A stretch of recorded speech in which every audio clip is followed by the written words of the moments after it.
In this lesson, I'm going to show you how to modify your Dimension Style Manager.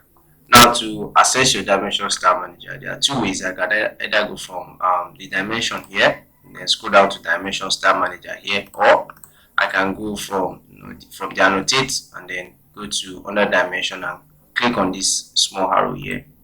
And now this is the Dimension Style Manager. Now, the dimension style manager helps you edit your dimensions. Probably you have a kind of style in mind that you want to use, so probably you can just go to your dimension style manager and start modifying. So now to edit this dimension, I'll just click on modify or left click on it like this. Now to bring out this another dialog box, so I'm going to start from lines. Now we have dimension lines. You can see them. You have extension lines, and so we work on each one of it. So now the first one is the color. Now for the dimension lines, note these are your dimension lines. This one here, this one here, this one here. They are all called your dimension lines. And now the color for the dimension line is, you can select any color you want. Here I'm using red, or you can work with by layer. But let's say I'm working with red. Now the line type, the kind of line you want to use, I'll use by layer. That is, I'm going to set it under my layer property. Now the line width as well, I'll set it to by layer. Then extend beyond ticks. That is, if I wanted to extend beyond this other line here, I wanted to extend downwards and upwards like this. Now I'm using 200. You can use whatever measurement you want, whatever size you want, based on one that suits you. Now, baseline spacing is definitely the spacing for the baseline. Probably if you're working or you're using baseline for your dimension, the spacing you want, you can use depending on the size you want to work with. So I'm using 60.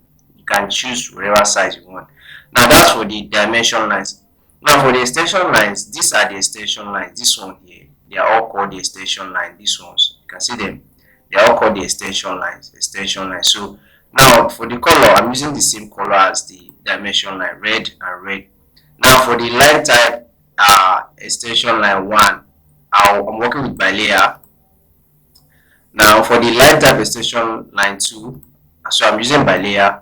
Then the line width, I'm working with by layer as well, same by layer. Now for the extend beyond dimension line, that is, if I want my extension line to extend beyond this dimension line here, I'm using 200 here too as well. So you can use, depending on the size, how large or how small you want your extension line to extend beyond the dimension line. Probably you want it to be 100 or 150. You are free to choose whatever size you want. Now, offset from origin, that is, how far do you want it to offset from the object? This is the object here. So how far do you want it to offset from this object? So you have to select the size you want, or the measurement you want to use. That is, how far do you want your extension line to be away from your object. So you have to select that. That's for lines. Then for symbols and arrows, quite easy. That is, the symbols you want to use for your extension and dimension line. So here I'm using architectural tick. For the second one, I'm using architectural tick. Now for the leader, probably if you have a leader, then me, I'm using closed field. So now for the arrow size for my leader, then I'm using 200. Now for the center marks, that is, if I want a center mark, probably if I have a circle and I want to get the center mark, I choose mark, and I can choose the size I want it to be. So let's say I'm going to change this one to, let's say, 40. I want it to be a little bit bigger. Now for the dimension break, probably I want a dimension break in my dimension, and I want a size for the dimension break. Now I'm using 150. You can use 200, you can use 100, depending on what you're working on. Now for the arc length, probably if you have an arc and you kind of measure it and you want you want to show the arc length symbol, you can select either you want your arc length symbol to precede your dimension text, or you want your arc length symbol to be above your dimension text, or you want none, depending on what you are working on. But me, I'm using the preceding dimension text, so you can select the one you want. Now radius jog dimension, that is, if you have a circle and you want your jog angle to be, may I use 45, depending on what you're working on. If you want to know more about the jog angle or radius jog dimension, I explain it in when I was explaining different types of dimensions, so you get more insight on that when you check the tutorial. Now the linear jog dimension, same as this one to have explained it, and when you check the tutorial for dimensions, you're going to see them there. So you can use the height factor you select or you want to use. Now for the text, now I'm using text style. You have different style. I mean, I'm using standard. Text color, I'm using yellow. You can see it is yellow. Now fill color, none. I don't want a fill color. Now the text height. Now to change the text, you can see it's gray. I'll just click on this to bring out another dialog box for me. So I can just change the text height down. Now I'm using 500. You can use 1000. You can use 100. You can use 50, depending on what you're working on. Once you're done, you can just click on apply, and then so since I'm not changing anything, I'll just cancel. Now you can see it's 500. Now text placement, my vertical, I want it to be above. My horizontal, I want it to be centered. Then view direction left to right, not right to left. You have different, I have right to left. So I'm going to select left to right, which is the actual one, which is correct. Now I have offset from dimension line. That is how far do you want your text to be far from your dimension line. So I can change this to, let's say, 40.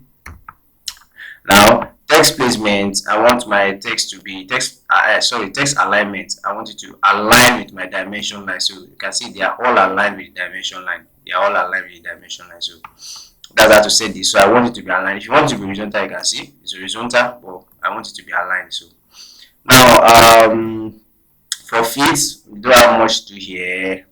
Basically you can now say if there isn't enough room to place both text and arrows inside the extension line, the first thing to move out the extension line is I used to select either text or arrows. So depending, you might choose arrows before, but I used this to work with that.